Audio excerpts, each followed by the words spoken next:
¿Ya? Sí, la escuchamos muy bien. Buenos días. Podemos iniciar. Claro que sí. Bien, buenos días a todos los participantes. Les saluda la licenciada Liliana Yarleque desde las instalaciones de la Dirección Infosalud, de la Dirección General de Telesalud, Referencia y Urgencias del Ministerio de Salud. Empezaremos la telecapacitación programada para el día de hoy, viernes 10 de mayo, con el tema Nutrición en el paciente crítico, a cargo de la nutricionista Vanessa Quintaya Peña, nutricionista del Hospital Nacional Hipólito Unanue. Quisiera recordarles a todos los participantes que pueden escribir sus preguntas, dudas o consultas a través del chat y estas serán respondidas al finalizar la presentación. Estimada licenciada Quintaya, quedamos atentos a su presentación. Muy buenos días. En esta oportunidad vamos a hablar de un tema muy importante que es paciente crítico y sobre todo el soporte nutricional en este tipo de pacientes. Sabemos que el paciente crítico, primero hay que saber qué es un paciente crítico o qué es un paciente en estado crítico. Es un paciente que va a estar con un proceso potencialmente reversible como es el catabolismo. Dice reversible porque el catabolismo puede estar exacerbado por un proceso patológico o cuando ya este proceso patológico va descendiendo, entonces puede ir el catabolismo ya no siendo un hipercatabolismo, sino ya teniendo el catabolismo de manera normal. Entonces, este hipercatabolismo que está exacerbado por un problema patológico puede poner en peligro su vida. También, otra definición pequeña dice que es una persona que no puede mantener su homeostasis sin intervención. Es decir, puede ser un paciente hemodinámicamente inestable y que necesita pues una serie de medicamentos llamados vasoactivos para poder llegar a su equilibrio o a su homeostasis adecuada. Ese es un paciente en estado crítico. Por lo tanto, el soporte nutricional va a ser muy importante en este tipo de pacientes. Vamos a ver que vamos a luchar en contra del hipercatabolismo. Recordemos que el paciente en estado crítico necesita de un soporte importante desde un equipo multidisciplinario. Vamos a tener aquí en cuenta los objetivos. ¿Cuáles son los objetivos de un paciente en estado crítico? Uno es corregir la deficiencia de nutrientes originada por hipercatabolismo. Recordemos que el hipercatabolismo va a hacer que las necesidades proteicas aumenten, las necesidades de calorías, las necesidades de lípidos. Entonces, por ende, es que vamos a tener mayor cantidad de requerimiento de estos macronutrientes. Hay que tener en cuenta que también los micronutrientes se van a ver alterados. Vamos a necesitar más cofactores, como por ejemplo el selenio, el cobre, lo que es el zinc, ya el hierro también. Entonces, son muy importantes tanto los macronutrientes como los micronutrientes. Otro de los objetivos también es satisfacer las necesidades nutricionales para mantener la masa magra corporal, justamente porque las necesidades proteicas están exacerbadas por el hipercatabolismo. Recordemos que si tenemos un paciente que llega a nuestra unidad de cuidado crítico y viene con una desnutrición ya severa, entonces ahí vamos a tener que trabajar o dar mayor aporte proteico para poder mantener o evitar que esa poca masa magra que tiene el paciente se pueda consumir. Otro objetivo es frenar el catabolismo proteico, regular la lipólisis y la glicemia. Recordemos que los pacientes en estado crítico tienden a ser hiperglicemias, que es parte del proceso hipercatabólico. Contribuir en la disminución de las complicaciones del paciente en estado crítico. Generalmente, si es un paciente crítico quirúrgico, viene a nuestra unidad con ayunos prolongados. Entonces, si hay un ayuno prolongado, puede generar un síndrome de realimentación y esto exacerbar el cuadro de lo que es el hipercatabolismo. El paciente crítico va a presentar cambios metabólicos, eso es como parte de su respuesta adaptativa. ¿Por qué? Porque va a ser frente a la agresión. Recordemos que dentro del hipercatabolismo va a estar presente o va a inducir a la presencia de catecolaminas. Y estas catecolaminas van a exacerbar este cuadro hipercatabólico. Entonces, lo que va a querer hacer el organismo es hacer frente a la agresión. Por eso es que va a generar una hiperglicemia, va a generar lo que es un mayor trabajo de lo que es la glucosa. El hígado va a trabajar más para formar mayor o para degradar lo que es el glucógeno. Si no hay una buena reserva de glucógeno, entonces se empieza a degradar la parte proteica. Es ahí donde es importante la masa muscular del paciente. Tenemos la destrucción muscular, ¿no? Como ya lo mencioné, es muy importante las reservas que tiene este paciente, tanto a nivel muscular como a nivel del hígado, ¿no? Las reservas de glucógeno. Reducción de la capacidad absortiva. Recordemos que este hipercatabolismo va a hacer que el intestino trabaje de manera más lenta y la absorción también se ve afectada. Tenemos una resistencia a la insulina, lo que puede generar o lo que genera una hiperglicemia, ¿no? Y también una resistencia anabólica a la síntesis proteica. El cuerpo no va a poder formar proteínas adecuadamente. Por eso es que en un paciente que está en estado crítico vamos a poder ver que la albúmina está demasiado baja. Generalmente van a tener albúminas dentro de una hipoluminemia moderada a severa. La respuesta hiperdinamica sistémica va a condicionar el pronóstico del paciente. O sea, va a depender mucho, ¿no?, cómo esté el paciente hemodinámicamente, ¿no? Puede verse atenuada también con la administración de un adecuado soporte nutricional. Si damos un adecuado soporte nutricional a nuestro paciente que ingresa a la unidad de cuidados intensivos, entonces eso va a poder ayudar a que este pronóstico también del paciente aumente, o sea, que haya una expectativa mayor de vida. La desnutrición asociada al proceso agudo se asocia a mayor morbimortalidad. Claro, porque los pacientes generalmente en estado crítico que ingresan a la unidad de cuidados intensivos son pacientes que están con mayor riesgo de una mortalidad, ¿no?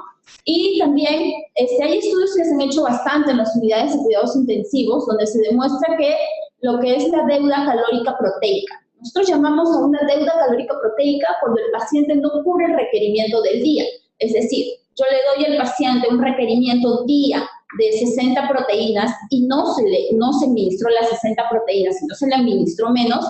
Es decir, si le administramos de repente 20 gramos, estamos quedando con 40 gramos de una deuda proteica. Entonces, a eso nos referimos con una deuda calórica proteica acumulada, ¿no?, durante la estancia en la unidad de cuidados intensivos. De ahí viene el término también de fragilidad, ¿no? Fragilidad muscular, es decir, la deuda proteica que el paciente ha tenido, y esa deuda va a hacer de que el paciente no pueda formar la masa muscular, sino por el contrario, la pueda consumir más por el estado hipercatabólico que tiene el paciente. ¿Cuál es el proceso de atención nutricional? Tenemos que saber que es muy importante el proceso de atención nutricional cuando tenemos un paciente no solo en estado crítico, sino en general, ¿no? Y el proceso de atención nutricional viene primero con un screening nutricional. Viene el screening, la evaluación nutricional, requerimientos nutricionales y viene el soporte nutricional. Todo paciente en estado crítico es candidato a tener un soporte nutricional y es un soporte nutricional precoz, ¿no? Y de ahí viene lo que es si va a tener un soporte nutricional enteral o parenteral, o de repente un soporte nutricional mixto, que es nutrición enteral más parenteral. Tenemos el primer punto, que es el screening o tamizaje. ¿Qué es un screening o qué es un tamizaje? Es el método mediante el cual nosotros aplicamos diversas herramientas en las cuales van a determinar el riesgo nutricional que tiene el paciente. Es decir, es la primera evaluación que le voy a hacer a mi paciente. No es una evaluación como, por ejemplo, ver lo que es peso y tal. Lo primero que yo veo es aplico esa herramienta y veo cómo está nutricionalmente mi paciente. Y con eso determino el riesgo nutricional. La función de este tamizaje es identificar las características que están asociadas con los problemas alimentarios y nutricionales del paciente. También con este tamizaje me voy a poder dar cuenta cómo está ingresando mi paciente a la unidad de cuidados intensivos, ¿no? ¿Para qué sirve? Para determinar lo que es el riesgo nutricional, ¿no? Y cómo va a ser de repente la evolución nutricional de este paciente a lo largo de toda la estancia en UCI. El tamizaje nutricional, según hay dos guías que nos indican o que nos van diciendo cómo aplicar el tamizaje nutricional o estas herramientas, que es la ESPEN y el ASPEN. La ESPEN, que es la Sociedad Europea, y el ASPEN, que es la Sociedad Americana, ¿no? De terapia nutricional y enteral. En cuanto a lo que es estas dos academias, por así decirlo, nos dicen que el tamizaje nutricional para pacientes en estado crítico tenemos lo que es el NRS 2002. En este NRS 2002 lo que se ve es el riesgo de desnutrición del paciente. dan puntajes de evaluación y el cual te indica cómo va el paciente. También tenemos lo que es la evaluación global subjetiva, que es en general para todo paciente. No se aplica mucho en unidad de cuidados intensivos. Se podría sí aplicar si es que no tuvieras a la mano lo que es el NRS. En este caso, el NRS es una herramienta mucho más asertiva en cuanto al tema de paciente crítico. Después también tenemos lo que es el Nutri-Score, y el Nutri-Score también es otra herramienta que te va a indicar cómo va a ir la mortalidad del paciente de acuerdo al estado nutricional. Lo que se ve ahí más es lo que es Apache, SOFA, a diferencia del NRS. El NRS no te ve SOFA ni Apache, te ve básicamente la ingesta alimentaria del paciente. Cómo ingresa tu paciente a la unidad de cuidados intensivos, si está ingresando con una alimentación o no, y lo relaciona la ingesta alimentaria con la severidad de la enfermedad. Esto es el NRS. Por el contrario, el Nutri-Score te ve lo que es cómo ingresa el paciente a la unidad de cuidados intensivos con lo que tiene que ver con el Apache y el SOFA. De acuerdo a ello, le da una escala de puntuación. En cuanto al tamizaje, también tenemos otras herramientas, ¿no? El MUF, que también te indica el riesgo de lo que es la desnutrición. En este caso, para paciente crítico, los más utilizados son el NRS 2002 y el Nutri-Score. Vamos con el siguiente punto, que es el estado nutricional. Una vez que yo tamicé ya a mi paciente, ya sé que está en riesgo de desnutrición, generalmente desde la experiencia que tengo en paciente crítico, la mayoría de ellos, si estamos hablando de paciente crítico, tiene un riesgo de desnutrición. ¿Por qué? Porque viene ingresan con una patología ya sea aguda o ya sea crónica, por así decirlo. Por ejemplo, patologías agudas que hacen que el paciente ingrese a la unidad de cuidados intensivos puede ser un politraumatizado, ¿no? Viene un paciente que tiene un buen estado nutricional y sufrió una caída desde el 10º piso. Entonces está politraumatizado y ese paciente es una enfermedad aguda porque inició recién esa enfermedad, pero su estado nutricional previo va a determinar la estancia o la evolución de este paciente en la unidad de cuidados intensivos. Es un factor que va a contribuir el estado nutricional, pero no determina, porque va a depender mucho también de la severidad de la enfermedad, ¿no? Y en el caso de crónicos, por ejemplo, o enfermedades degenerativas, más que todo, por ejemplo, una enfermedad, una diabetes, ¿no? Que el paciente ingresa a la unidad de cuidados intensivos por una citocidosis diabética, ¿no? Entonces, ese tipo de enfermedades, ya sea una diabetes, una cirrosis o de repente una enfermedad renal crónica, ¿no? Esas son enfermedades ya de por sí el paciente ya viene con un cuadro de desnutrición. Generalmente el tema renal y el tema hepático, ¿no? El paciente ya viene con un tema nutricional ahí, ¿no? Entonces, eso va a hacer de que nosotros ya, digamos, este paciente esté ingresando con un riesgo nutricional. Entonces, una vez que tengo el riesgo nutricional o el tamizaje nutricional, vamos a hacer recién ver el estado nutricional del paciente. Por eso es que acá menciono en esta lámina lo que es estado nutricional previo al ingreso de la UCI. Variables a considerar la edad del paciente. No es lo mismo, o la reserva proteica no es la misma en un paciente joven como un paciente adulto. Recordemos que la masa magra de manera natural va descendiendo a partir de los 40 años. Incluso viene el término de lo que es la sarcopenia. Entonces, la edad va a ser un factor determinante también, ¿no? Tenemos la enfermedad, como ya lo mencioné, ya sea una enfermedad renal crónica o un EPOC, también una enfermedad pulmonar, ya, o una patología cardíaca también, ¿no? Y la historia también de lo que es la historia social, el tema de alcoholismo, el tema del consumo de drogas, que también va a definir bastante el tema nutricional del paciente, ¿no? Y tenemos lo que es el paciente con enfermedad crónica, ¿no? Ya sea como un tema de una diabetes o alguna enfermedad renal, ¿no? Va a llegar ya con algunas condiciones, como ya las mencioné. Una de ellas es la disminución de la masa magra, otro es alteración del sistema inmune, porque va a haber una respuesta inflamatoria ya ahí presente. Es una respuesta inflamatoria ya crónica, ya presente, porque el paciente ya tiene una enfermedad instalada. Tenemos las infecciones frecuentes, porque pacientes que ingresan generalmente son inmunosuprimidos. Alteración de la función intestinal también. Recordemos que un paciente diabético, el tránsito intestinal se enlentece un poco, ¿no? Retraso de la cicatrización de las heridas, en el caso, por ejemplo, de un paciente patópata que no puede formar buena cantidad de albúmina y esta albúmina no puede transportar adecuadamente lo que es el oxígeno, entonces va a haber un retraso en la cicatrización, aparición de úlceras por presión, que es una indicación también que hay una falta de un tema de proteínas en el paciente, ¿no? Deterioro de la función muscular, que ya lo mencioné, una anemia también instalada, ¿no? Y alteración también del metabolismo de los fármacos también no se pueden metabolizar adecuadamente, ¿ya? Y una sarcopenia instalada si es un paciente adulto mayor. En la evaluación nutricional ya de nuestro paciente vamos a tener que ver en torno al tamizaje nutricional, primero lo que es los cambios en el peso.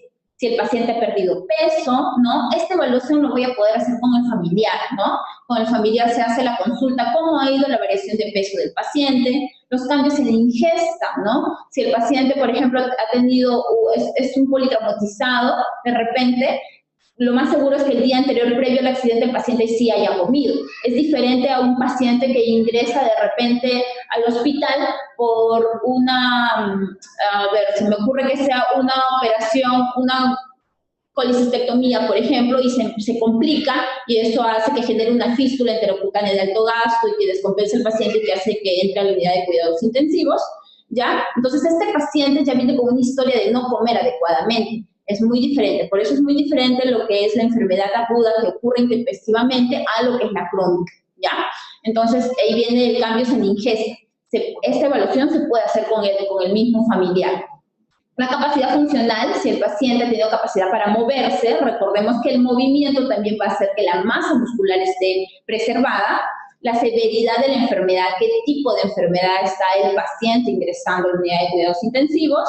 La función del tracto gastrointestinal, porque si es un paciente quirúrgico crítico, ya sabemos que el sistema digestivo es lo que más está alterado, ¿no? La evaluación física para ver si hay lo que es deficiencias de micronutrientes, cómo está el cabello, cómo está la cara, cómo están las manos, las uñas, que a la observación física, lo que nosotros le llamamos anamnesis, podemos ver o podemos determinar, uno en la anamnesis el tema alimentario y otro en la evaluación física lo que es el tema de deficiencia de micronutrientes, ¿no? Como por ejemplo zinc, como por ejemplo B12, hierro.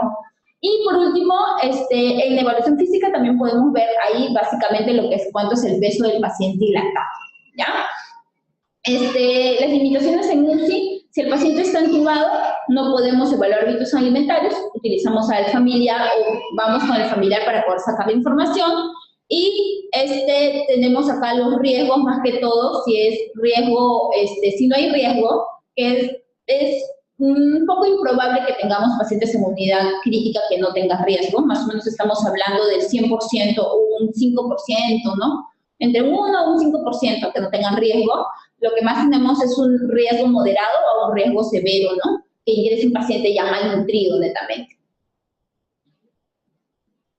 En el caso de la evaluación nutricional es muy importante determinar en el paciente, lo que se determina acá básicamente es la evaluación antropométrica.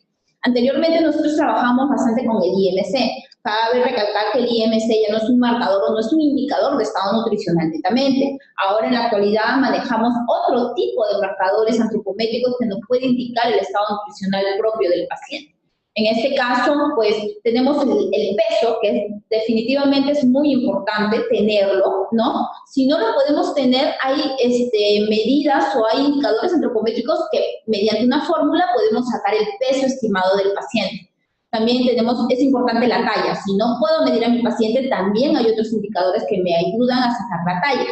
En el caso, por ejemplo, del peso, si yo no puedo a mi paciente pesarlo, ¿no? De repente en las UCI de los demás hospitales no tenemos las camas que pesan, entonces podríamos lo que es estimar ese peso a través de lo que son las medidas antropométricas como el pliegue cutáneo tricipital, lo que es la circunferencia media del brazo, tenemos la circunferencia de la pantorrilla, la circunferencia abdominal, ¿no? El pliegue subescapular, ¿no? Entonces, todas estas medidas en conjunto me dan, mediante una fórmula voy a poder sacar el peso estimado del paciente. Una fórmula que se utiliza bastante, o bueno, desde mi experiencia lo utilizo para sacar medida estimada, es la fórmula de Ramito, así se llama. Entonces, con esa fórmula yo puedo determinar lo que es el peso estimado de mi paciente. Y la talla estimada lo puedo sacar mediante la extensión de la brazada o de repente la altura rodilla, que también hay fórmulas que te indican, teniendo la medida de la altura rodilla y la extensión de la brazada, sacar lo que es la talla del paciente. Eso es en cuanto a la evaluación nutricional netamente desde el punto de vista antropométrico, ¿ya? También podemos sacar un diagnóstico nutricional desde el punto de vista antropométrico y desde el punto de vista bioquímico. También podemos sacar una evaluación nutricional. Teniendo en cuenta que la albúmina ya no es un marcador de estado nutricional, ¿no? Entonces, podemos sacar, por ejemplo, otro tipo de medidas bioquímicas como la transferrina, que no se dosa sino más en todos los hospitales, ¿ya? Entonces, también me puede dar una indicación de estado nutricional. Después de sacar el diagnóstico, evaluar a mi paciente nutricionalmente, saco mi diagnóstico apoyado con lo que es lo que son las medidas antropométricas, vamos al requerimiento nutricional. En el caso del requerimiento nutricional sabemos que es energía, carbohidratos, proteínas, lípidos y los micronutrientes que también son importantes. En este caso, la energía, en general, para todo paciente, si utilizamos la fórmula rápida, ¿ya? Porque hay fórmulas también de estimación de energía, lo ideal es que se trabaje el requerimiento nutricional del paciente con la calorimetría indirecta. Eso es lo ideal. Pero no todos los hospitales contamos con la calorimetría indirecta. Entonces, podemos trabajar con fórmulas rápidas o con fórmulas ya establecidas. Uno es la Mifflin and York, que podemos trabajar con eso, ¿no? O el Penn State. Podemos trabajar con estas fórmulas para determinar lo que es el cálculo del requerimiento nutricional. Generalmente, en lo que es las kilocalorías, tenemos en general de 25 a 30 kilocalorías por kilo de peso.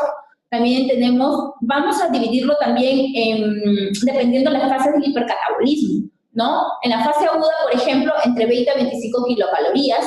En la fase anabólica ya, de regresión netamente, de 25 a 30 kilocalorías por kilo de peso, ¿no? Y en pacientes sépticos podemos iniciar con nutrición trófica.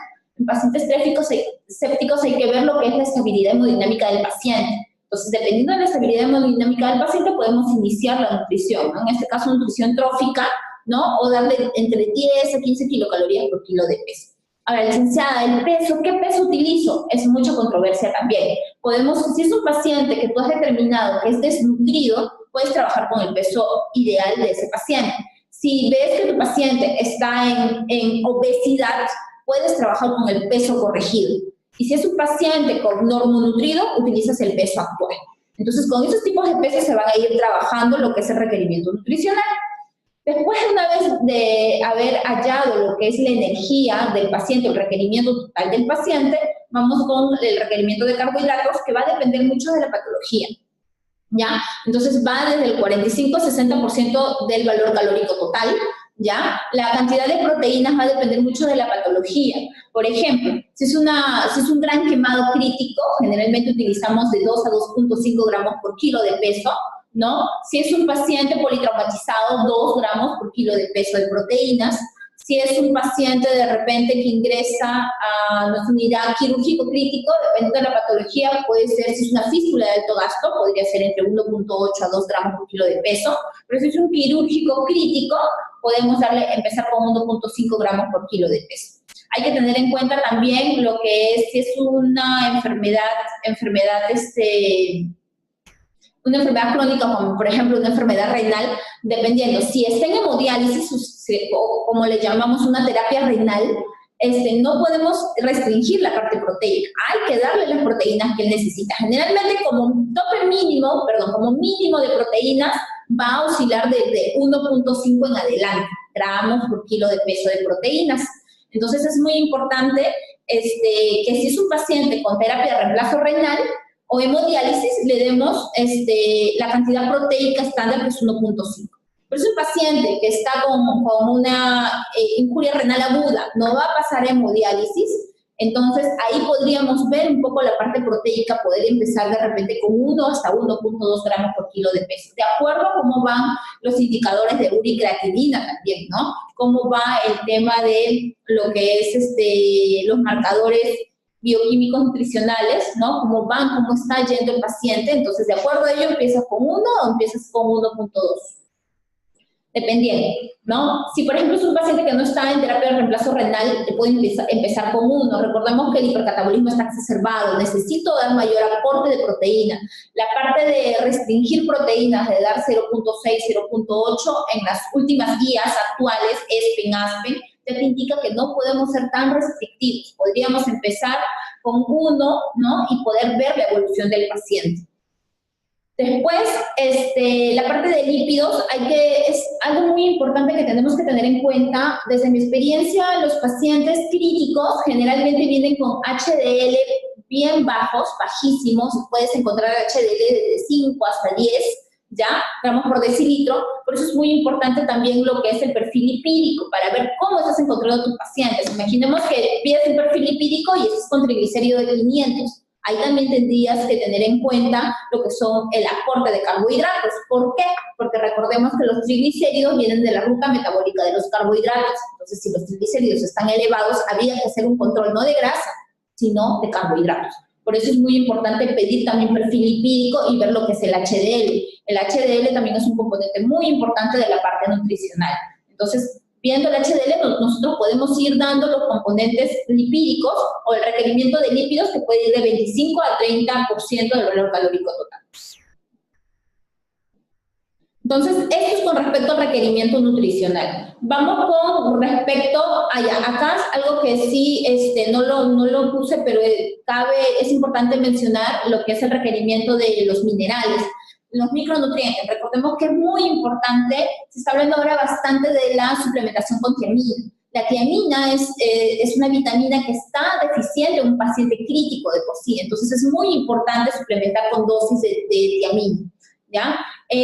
También ahora último se está haciendo estudios en cuanto a la dosificación o a la suplementación con vitamina C, que también es importante. Recordemos que si es un paciente quirúrgico crítico, las necesidades de zinc están elevadas. También hay que suplementar con zinc, ¿ya? Y también los cofactores que son muy importantes, selenio, cobalto, ¿no? Eso viene en el complejo, en la gama, pues también podemos pedir porque hay medicamentos o hay compuestos médicos, fármacos, que contienen lo que es cobre, cobalto, lo que llamamos los oligoelementos. También hay ampollas de oligoelementos que podríamos darle al paciente. Las dosis de los oligoelementos son estándar, las ampollas vienen estándar. En el caso de la tiamina, recuerdo que el requerimiento es me parece que 0,2 gramos por kilo de peso, o por ahí, en el caso de la tiamina. Es importante que vienen pastillas, más que todo el tema de la tiamina, ¿ya?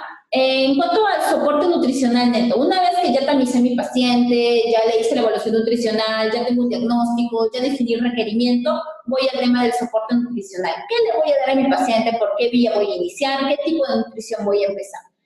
¿No? Entonces, hay que recordar igual las fases del metabolismo, ¿ya? Recordemos que tenemos un catabolismo y un anabolismo. Un catabolismo inicial y un catabolismo tardío, por así decirlo. Entonces, el catabolismo agudo o inicial se da del día 1, de 0 a 48 horas, ¿ya? Es donde el hipercatabolismo va a estar ahí exacerbado, ¿no? Las necesidades van a aumentar tanto de proteínas, de carbohidratos como de lípidos.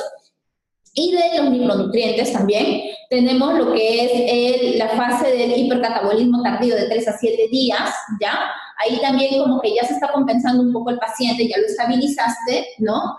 Y viene la fase de repleción o anabolismo, como lo conocemos comúnmente, ¿no? Y en esta fase es donde más tenemos que trabajar porque ya el hipercatabolismo ha descendido, entonces ahí podemos darle mayor cantidad o la mayor cantidad de proteínas que le des lo va a aprovechar mejor el paciente, ¿ya? En cambio, en la fase del catabolismo, la mayor cantidad de proteínas que le vas a dar vas a ayudar a frenar lo que es la degradación de la masa muscular, ¿ya? ¿Qué le voy a dar? Primero hay que tener en cuenta que un paciente crítico viene bastante el hecho de darle nutrición enteral o darle un tipo de nutrición a mi paciente hemodinámicamente inestable.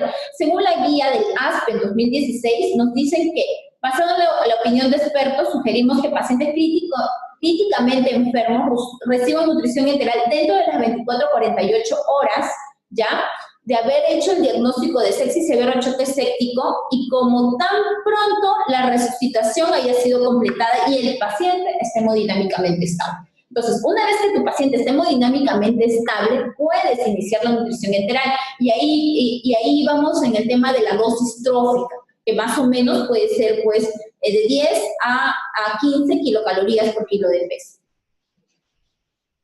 ¿Ya? Entonces, ¿cuánto da? O sea, ¿cuáles son los indicadores de estabilidad hemodinámica? ¿No? Para las personas que me están escuchando, básicamente ya saben que es la presión venosa central, la presión arterial media y la saturación venosa de oxígeno, ¿no? Entonces, una vez que yo tengo mi paciente hemodinámicamente estable, ya puedo iniciar la nutrición enteral.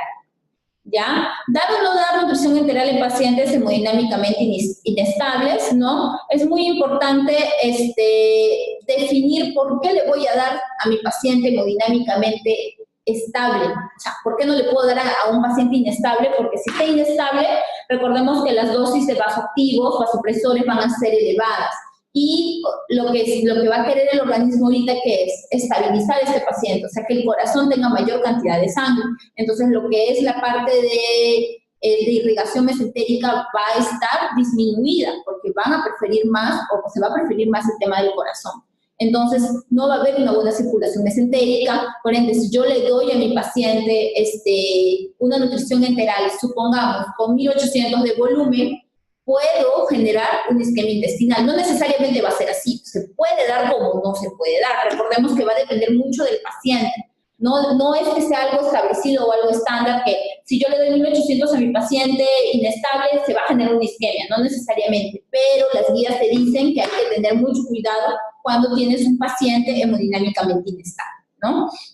Básicamente acá nos habla de la fase de shock. Hay menor gasto cardíaco, menor consumo de oxígeno, menor perfusión tisular, menor gasto energético basal, ¿no? Por eso es que va a generar una hipoxia, ¿no? De repente en el intestino, y esto a la larga puede generar una isquemia intestinal, ¿no? Entonces, por eso es muy importante. Ahora, es muy importante lo de los vasopresores. También te indica vasopresores. A mayor presión, desviando la sangre de órganos, aumenta la presión y desvía la sangre de órganos periféricos. Por ejemplo, el intestino. Por eso es que decía que es muy importante no ver cuánto es la dosis de vasopresores que está recibiendo mi paciente.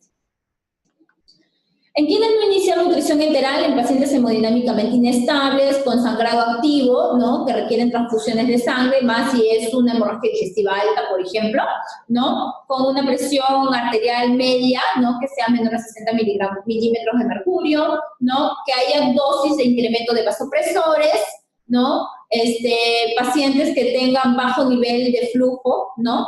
Por la función cardíaca que va empeorando, y un requerimiento masivo de resustitución de fluidos. En este caso, cuando tienes un paciente hemodinámicamente inestable, en ese momento lo que quieres es estabilizarlo para evitar lo que es la muerte, ¿no? Entonces, en ese momento no es importante tanto la nutrición, es importante preservar la vida del paciente, resucitarlo para que pueda estar estable y recién iniciar la nutrición. ¿Ya? Por eso es que básicamente las guías te dicen de 0 a 48 horas.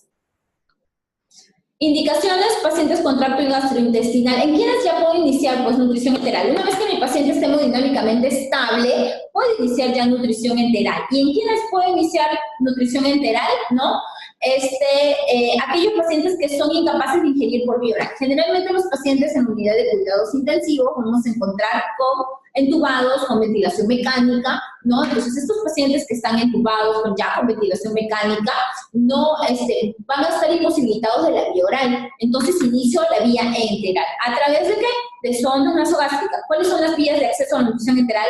Sondas nasogástricas, sondas nasoyeyunales, ostomía, ya sea una yeyonostomía, de repente, ¿ya? Entonces, esas son las vías de la nutrición enteral. Entonces, en este caso, inicio mi nutrición enteral si mi paciente, por ejemplo, tiene una pérdida de peso menor al 10% del peso habitual. Esas son consideraciones específicas, ¿ya? Si hay una albúmina menor de 3 gramos por decilitros, ahí, no es 30, es 3. Pacientes con riesgo nutricional, que en UCI lo más seguro es que tenga un riesgo nutricional, ¿no? Pacientes que tengan una desnutrición calórica proteica, ¿no? Pacientes con trastorno del sistema nervioso central, ¿no? Y alguna neoplasia que imposibilita, ¿no? Que el paciente se consuma por vía oral, ¿no? Enfermedades gastrointestinales, ¿ya? Entonces es muy importante el inicio de la nutrición enteral. Hemos llegado a tener pacientes críticos y imagino que ustedes también, dentro de la experiencia de sus hospitales, pacientes críticos, por ejemplo, unas pancreatitis severas, ¿no? que ingresan a la unidad de cuidados intensivos y podemos iniciar una nutrición enteral a través de una sonda nasoyeyunal, ¿no? Entonces la indicación es con una sonda nasoyeyunal. Se podría utilizar una sonda nasogástrica también, pero va a depender de la evolución del paciente, ¿no? Y de en realidad de cómo esté el paciente, cómo esté ingresando el paciente, ¿no? Entonces, ¿qué dicen las guías? Se recomienda iniciar en las primeras 48 horas o desde el tercer día, ¿no? Entonces, una vez que estabilizo a mi paciente, ya inicio la nutrición enteral. La primera elección es la nutrición enteral. No puedo irme de frente a una parenteral, salvo que tu paciente tenga una contraindicación para la nutrición enteral. Eso es totalmente diferente, ¿no? La prioridad va a ser reanimar al paciente y darle una terapia nutricional progresiva para evitar lo que es el síndrome de realimentación, ¿ya? Esto es en la guía de ESPEN 2019, guía para pacientes críticos, ¿ya? Eso lo encuentras abierto en lo que es la página del ESPEN o del ASA. Hay guías sobre pacientes críticos, ¿no? Ahora, la nutrición en el paciente crítico, la vía de elección, como ya lo mencioné, es la nutrición enteral, siempre que el tracto gastrointestinal esté funcionante, ¿no? Es la primera vía de elección, ¿no? También nos muestran, diversos estudios muestran que la nutrición enteral administrada de forma precoz, o sea, si yo puedo iniciar la nutrición enteral antes de las 48 horas, tiene efectos beneficiosos para el paciente. Recordemos que mientras yo le dé alimentos al paciente, ya sea por diversas vías, ¿no? Voy a hacer que haya movimiento de lo que es las vellosidades intestinales. Entonces, esas vellosidades, mientras más movimiento tengan, va a evitar la atrofia intestinal. Entonces, evita la atrofia de estos enterocitos y, por ende, va a generar a que no haya una translocación bacteriana. O sea, evitamos la translocación bacteriana. Y así a que se exacerbe lo que es la sepsis, ¿no? Entonces, también lo que dice acá tiene efectos beneficiosos. ¿Por qué? Porque va a haber el mantenimiento de la función de la barrera intestinal, lo que ya mencioné hace un ratito, la reducción del hilo paralítico también, ¿no? Va a haber mayor estímulo del tracto gastrointestinal, ¿no? El menor estrés oxidativo, porque estoy alimentando a mi paciente, y lo que es, pues, la translocación bacteriana propiamente dicha, ¿no? Ahora, una vez que yo tengo lo que es mi nutrición enteral, ya le di a mi paciente, de repente, ya le administré fórmula por sonda nasogástrica a mi paciente, volumen de 2000. Entonces, empiezo a ver que mi paciente no me tolera la vía enteral, ya sea porque empieza a hacer unos residuos gástricos elevados, ¿no? Mayor de 500, de repente empieza a hacer residuos gástricos ya, y que esos residuos no paran. La siguiente vía de elección podría ser una sonda nasoyeyunal, colocación de una sonda nasoyeyunal para alimentar a mi paciente. Si es que ya con la sonda nasoyeyunal ya no se puede, no hay forma, entonces lo otro, cuando ya no se puede y hay imposibilidad del tracto gastrodigestivo, entonces vamos con la siguiente elección, que es la nutrición parenteral. ¿Cuáles son las contraindicaciones en la nutrición enteral? Cuando el tracto gastrointestinal no puede, eso es un hilo paralítico, por ejemplo, pero en el hilo paralítico habría que evaluar bien al paciente, ¿no? Evaluar adecuadamente al paciente para poder definir. No es que mi paciente tiene un hilo establecido de un día y podríamos decir ya NPT de frente. No, había que intentar a la vía enteral. Una obstrucción intestinal, ya se hizo una obstrucción intestinal, ahí sí ya es una indicación de nutrición parenteral, ¿no? Los vómitos incoercibles también habría que evaluar al paciente. También es otra indicación de evaluación primero, ¿no? Porque si ya son vómitos que no hacen de que mi paciente ni con medicamentos lo podría ayudar, le estoy dando hasta ondansetron y no funciona, entonces ahí ya podríamos ver la posibilidad del NPT, ¿no? Fístulas de alto débito, ya, débito alto de repente, pacientes que tengan fístulas yeyunales de alto débito, ahí podríamos ver, porque va a depender también de la localización de la fístula, ¿ya? Entonces, si son fístulas de alto débito, yeyunales, entonces ahí sí ya indicación de NPT. Hemorragia digestiva alta, ya sea alta o baja, que sean ya bien persistentes, también sería indicación de NPT. Y la perforación gastroduodenal, ¿no? Indicación de NPT. La indicación de la NPT en el paciente crítico, cuando mi vía gastrointestinal no está habilitada, lo siguiente podría ser si de repente yo veo que mi paciente va a estar entre 3 a 7 días que no va a poder comer, de repente es un paciente quirúrgico crítico que tiene que estar por indicación, porque hubo resección intestinal y tiene indicación de repente NPO, por ejemplo, un síndrome de intestino corto, ¿no? Indicación de NPO de nada por vía oral. Y entonces ahí lo que podríamos hacer es ya indicar lo que es la NPT, ¿no? Recordemos que dentro del soporte nutricional para un síndrome de intestino corto, porque he tenido pacientes con síndrome de intestino corto críticos, podríamos ya iniciar, ni bien tengo mi paciente, iniciar lo que es la nutrición parenteral. Y en el largo este síndrome de intestino corto puede volverse también inicio con una nutrición parenteral y volver a una nutrición parenteral complementaria, o lo que llamamos nosotros una nutrición mixta, ¿ya? Entonces, en pacientes con contraindicaciones relativas a la nutrición enteral, ¿no? Puede ser beneficioso darle dosis de nutrición enteral, ahora siempre y cuando lo tolere. Ahora, recordemos que de repente, licenciada, le voy a dar nutrición enteral a mi paciente, pero no me tolera grandes volúmenes, solo me tolera pues 500, 600, entonces ahí podríamos utilizar la nutrición parenteral complementaria. Damos la nutrición parenteral y la nutrición enteral ya lo damos para poder cubrir requerimientos, o sea, utilizamos las dos vías, hacemos una nutrición mix, ¿ya? Entonces, eso siempre y cuando tú tengas una limitación con la nutrición enteral, o sea, está bien, mi paciente tolera, pero no tolera gran volumen, solo me tolera entre 600 y 800 de fórmula, y sabemos que entre 600 y 800 de fórmula no vas a cubrir el requerimiento de tu paciente, ¿ya? Y es más o menos lo que denominamos la nutrición trófica, que va más o menos desde los 10 a los 20 mililitros por hora, en 20 horas, ¿ya?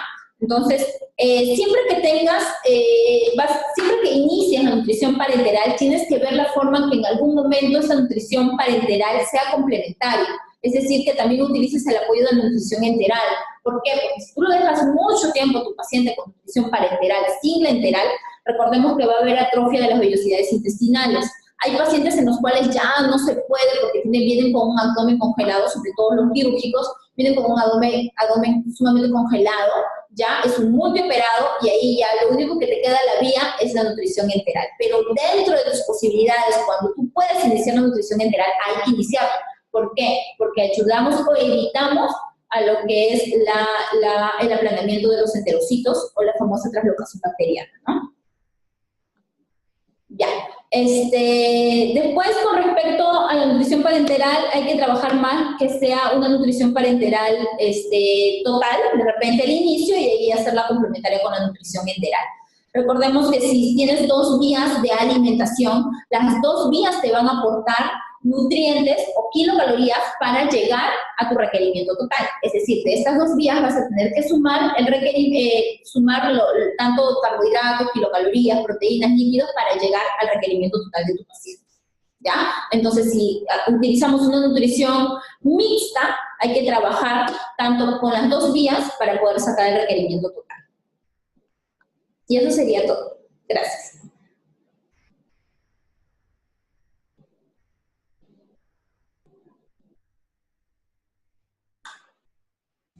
Licenciada Vanessa Tintaya, muchísimas gracias por su excelente presentación. Mientras damos un tiempo para que nuestros participantes escriban sus preguntas a través del chat, vamos a agradecer a los establecimientos de salud que se han conectado el día de hoy, al Hospital Guillermo Díaz de la Vega, que está con nosotros desde Apurímac, el puesto de salud Anchonga de Angaraes, Huancavelica,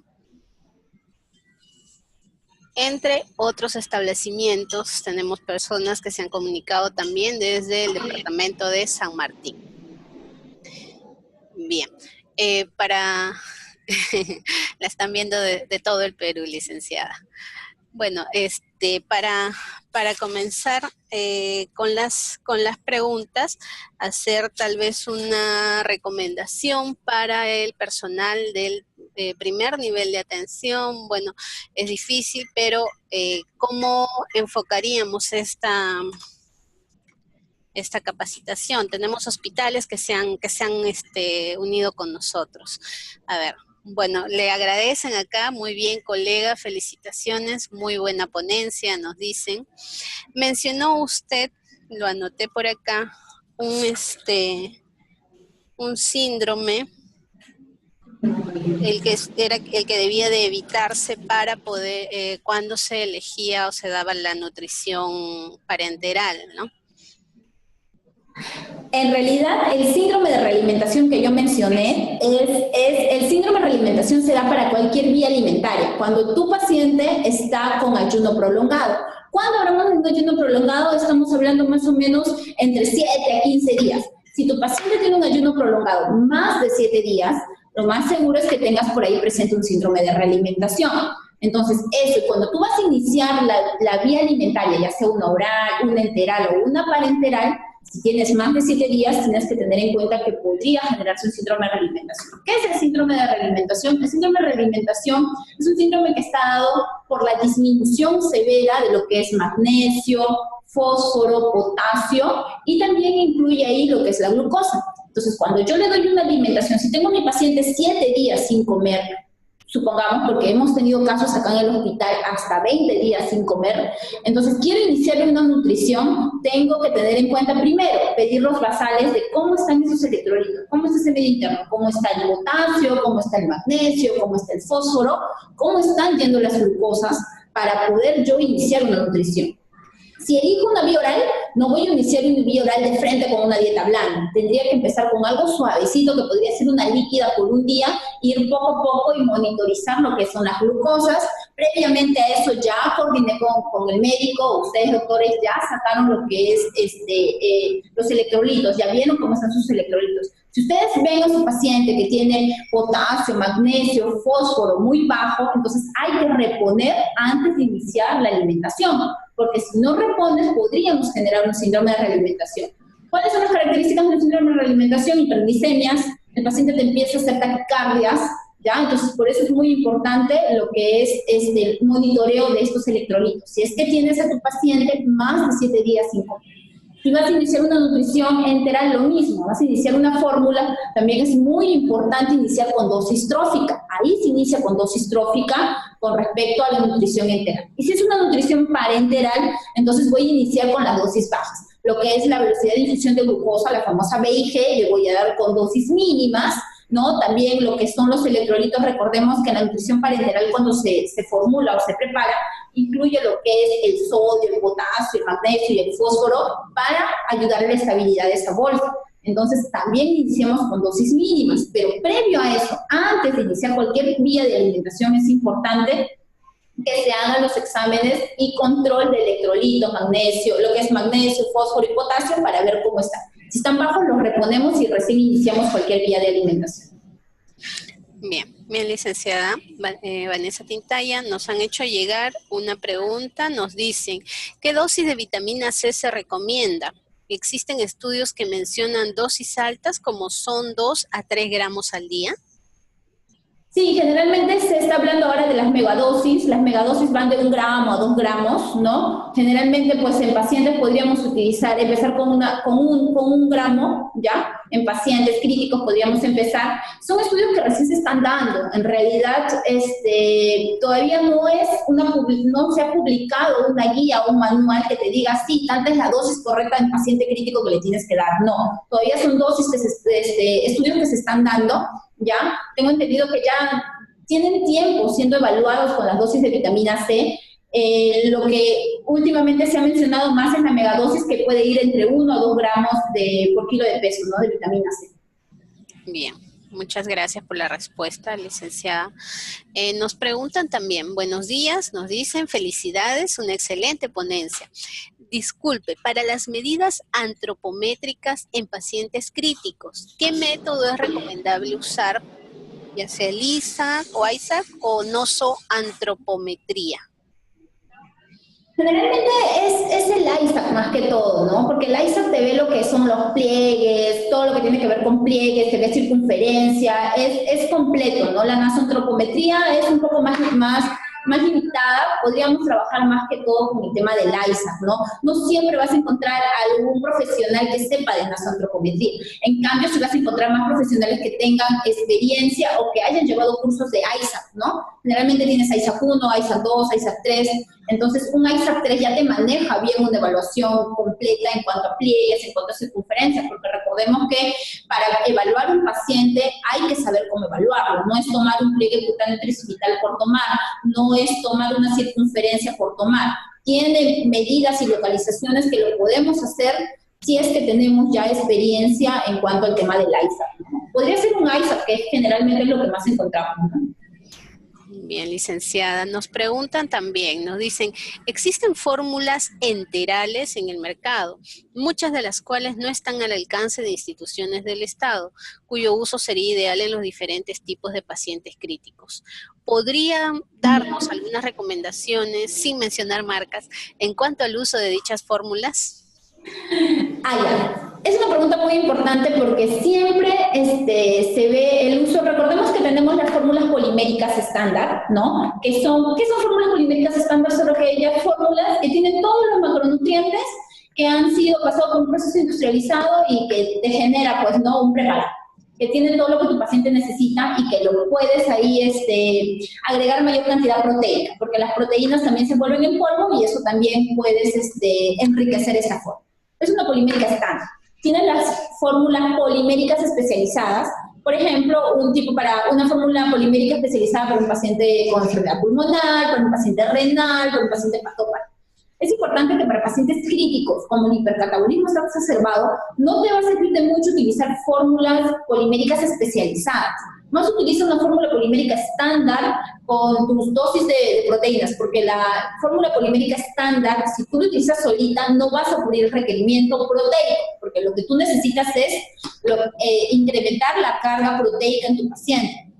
Entonces, ahí tendrías que utilizar proteína en polvo, o ya sea líquida, de acuerdo también a la posibilidad del paciente, y con eso enriquecer esta fórmula polimérica estándar. Justo también las guías del ASPEN y del ESPEN mencionan que no es tanto el uso de fórmulas poliméricas especializadas. Es decir, si yo tengo un paciente crítico pulmonar, un EPOC, por ejemplo, hay que darle esta fórmula especializada para enfermedad pulmonar. No. ¿Por qué? Porque en un crítico no funciona tanto esto. Es más que todo darle una fórmula polimérica, enriquezco lo que es la polimérica con proteína y es suficiente. Una vez que ya salió el hipercatabolismo, ya está en la fase de anabolismo, ya podría ir recién trabajar lo que es una fórmula polimérica especializada, ¿no? Y generalmente los pacientes en la fase anabólica, en la fase de represión, ya salió de la injuria, ya está hemodinámicamente estable, ya no tiene ventilador mecánico y ya no es un paciente crítico. O sea, ya ese paciente ya pasa a su pabellón respectivo, ¿no?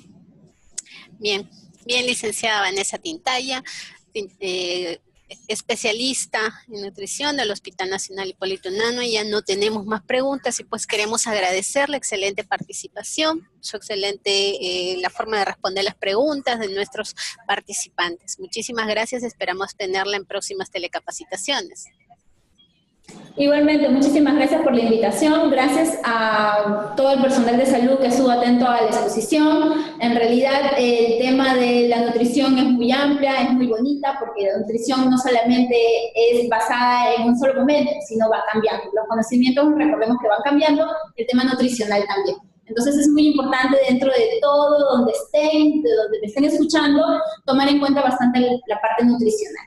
Entonces, muchísimas gracias por su atención y de verdad gracias porque veo que están muy interesados acerca del tema. Bien, muchísimas gracias también al equipo de telecapacitaciones del Hospital Nacional Hipólito Unanue. Hasta la próxima. Gracias. Gracias. Recordarles a nuestros participantes que esta telecapacitación, así como las anteriores, las pueden encontrar en nuestro canal de YouTube, el mismo que vamos a compartir a través del chat.